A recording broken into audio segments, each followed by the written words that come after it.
You're gonna be okay. Promise. Welcome to MsMojo, and today we're counting down our picks for the top 10 shocking teen movie endings. Gather ye rosebuds while ye may, old time is still a-flying. And this same flower that smiles today, tomorrow will be dying. For this list, we'll be looking at conclusions in teen films that made our jaws drop. Not all of the moments are at the very end, but they're close enough. Spoilers will be discussed, so if you haven't seen these films, go watch for yourselves and then return to this countdown. Did we miss your most shocking ending to a teen movie? Make sure to leave your pick in the comments. If you like what you're hearing, be sure to check out the full song at the link below.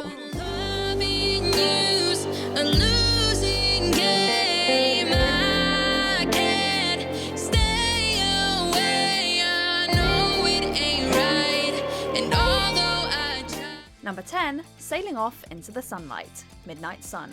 Imagine the sun as your own worst enemy. For Katie Price, this idea became her reality in 2018's Midnight Sun. I'm really busy during the day, but I could be free at night. I could be free at night. Katie is confined to her house during the day because of a rare genetic condition called xeroderma pigmentosum, which prohibits her skin from being exposed to sunlight. It's not going to fall into remission, and every year the risk becomes more serious for her. So if she's exposed to even the slightest bit of sunshine... She won't be. Forced to only go outside at night, the singer-slash-songwriter meets her crush, Charlie, and the two strike up a relationship. Speaking of tomorrow morning, ready for the greatest sunrise on the planet? After a long night out ends with exposure to sunlight in the morning, Katie soon finds out that she's dying. How can you let this happen to her? What happened? What happened? She not tell me. Told me what? I have no idea what's going on. Instead of waiting for the inevitable, Katie decides to spend her final moments sailing with Charlie in the sunlight before dying. Even if I could, I'd wonder when. Somebody hand us a tissue. Number 9, Cinderella Run comes up short, Coach Carter. Because if there's one thing I know, it is this: the losing stops now. When former alumnus Ken Carter becomes the new basketball coach at Richmond High School, things don't go over so well with the players and school. Teachers ain't supposed to touch students.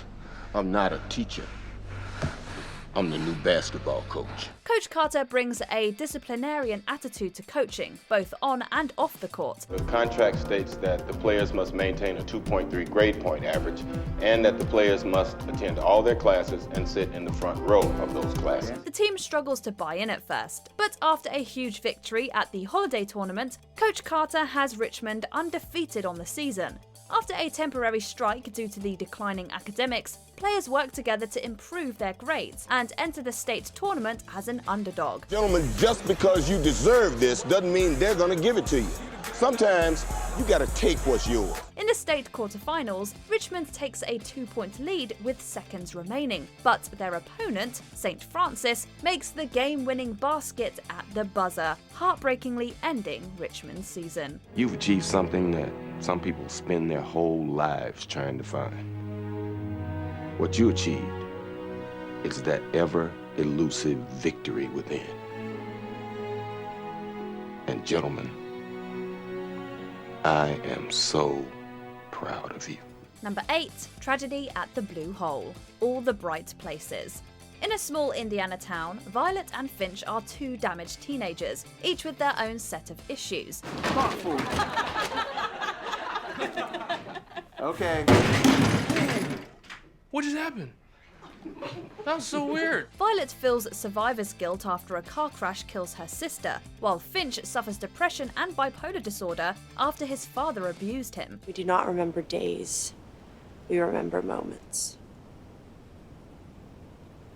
Anytime I was having a bad day, she always said that. As they spend more time together on a school project, the young teenagers begin a relationship and fall in love. What are you most afraid of?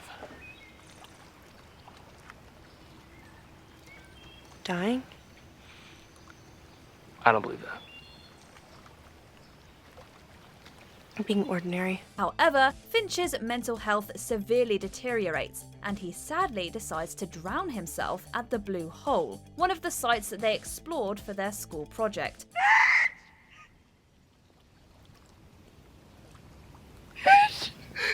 Violet eventually finds peace, but all she has now are her friends' memories from their time together.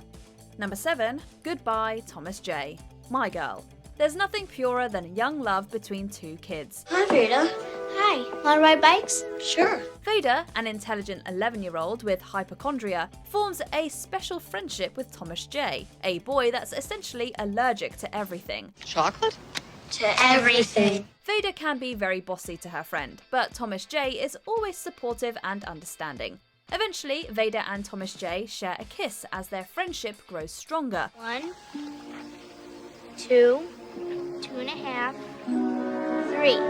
3. But tragedy strikes when Thomas J. looks for Veda's missing mood ring and accidentally steps on a beehive. The swarm stings Thomas J., and he dies from an allergic reaction.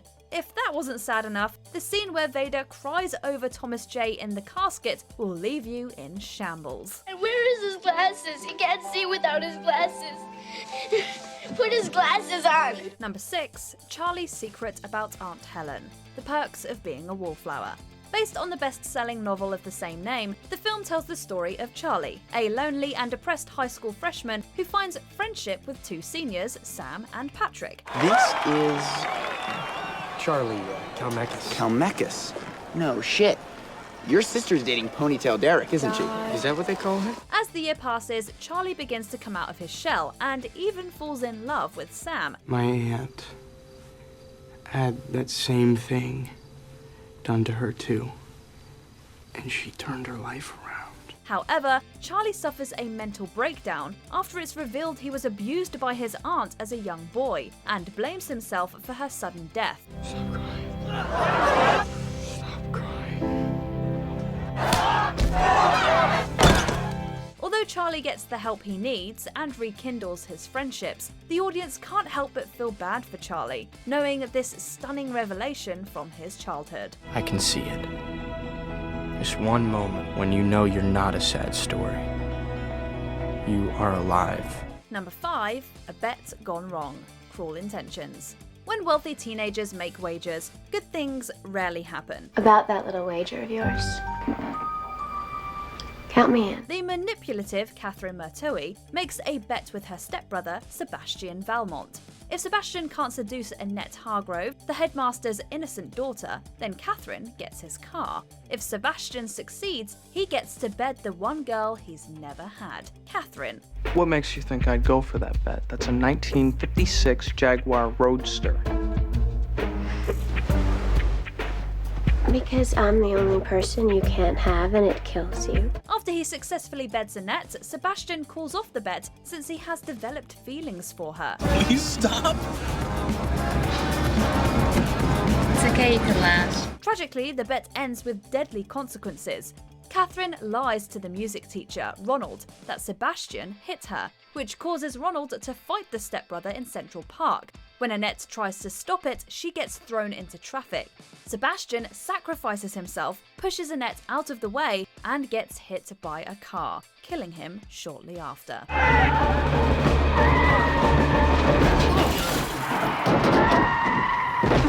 Number 4. Captain No More. Dead Poets Society.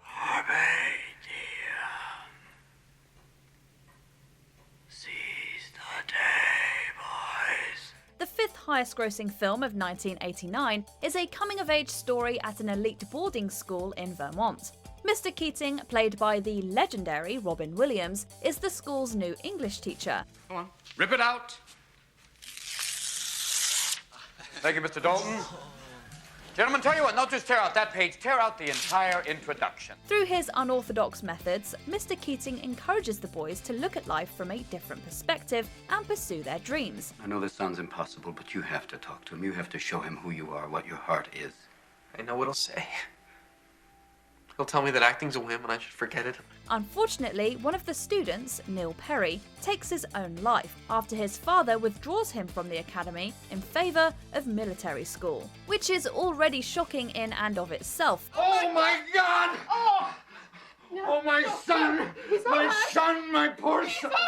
Further to this though, Mr. Keating is then subsequently blamed for Neil's actions and fired immediately. Despite a late plea from his students, the decision is final. But Mr. Keating will always be our captain. Captain, my captain. Sit down, Mr. Anderson. You hear me? Sit down. Number 3, a relationship ends too soon. A walk to remember. Jamie has faith in me. You know? She makes me want to be different. They say that opposites attract, but bad boy Landon Carter and the minister's daughter, Jamie Sullivan, were the furthest thing from a match at the start. No one forced him to jump. It's called peer pressure. And how do you know about that? You read it in that precious book? To avoid expulsion, Landon participates in the school play with Jamie and begins to admire her angelic voice and beauty. You look so familiar. Like this dame I knew once, only it wasn't real, it was a dream. Landon wins Jamie over through a series of dates, and all is going well until Jamie shockingly reveals she has leukemia and has not been responding to treatment. No. You're 18, you're perfect. No. I found out 2 years ago and I've stopped responding to treatments. Devastated, Landon tries to spend as much time as he can with Jamie, and then the two get married. Landon I, Carter, Jamie Elizabeth Sullivan, do solemnly swear. do solemnly swear to take Jamie Elizabeth Take Sullivan. Landon. However, it's short-lived as Jamie succumbs to this terrible disease. It's a shocking reveal, but we should have seen the ending coming since Nicholas Sparks loves to make us cry. You know what I figured out today? What?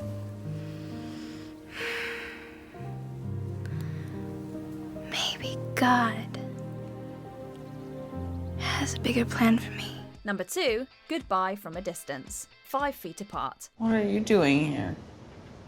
I thought this was the bathroom, honestly. Social distancing may be temporary for most humans, but for cystic fibrosis patients, it's a harsh truth. Stella and Will both have CF, which means they must be at least 6 feet apart from each other to avoid cross-infection. The overly positive Stella and the downbeat Will form an unlikely attraction, so much so that Stella takes 1 foot back between them. We can't.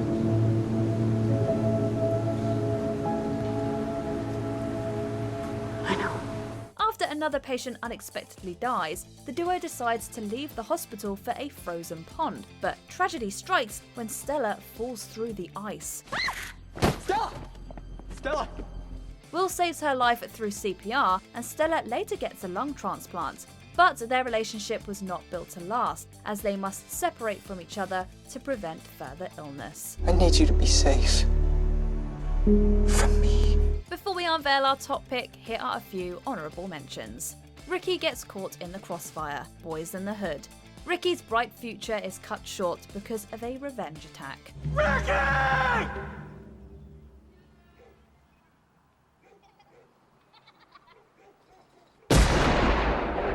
The comeback ends in heartbreak. Friday Night Lights. Permian loses the game after falling 1 yard short.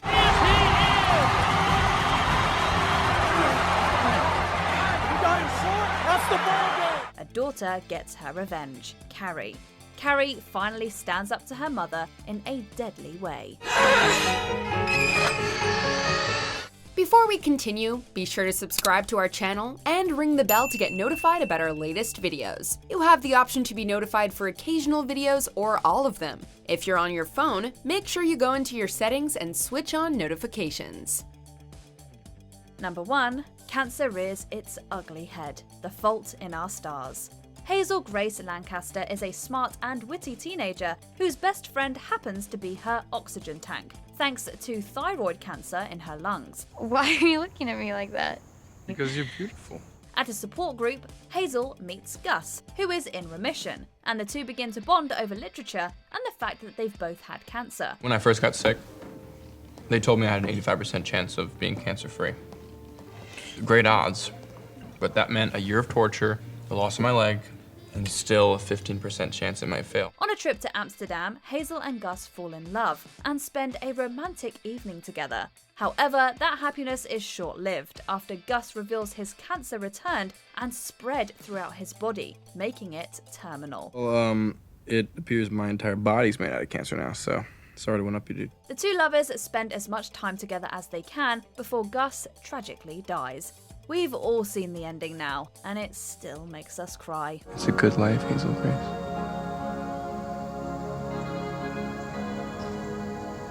It's not over yet. Do you agree with our picks? Let us know in the comments. And hey, if you're a fan of the song playing right now, be sure to check out the music video for it right here. Than to let you run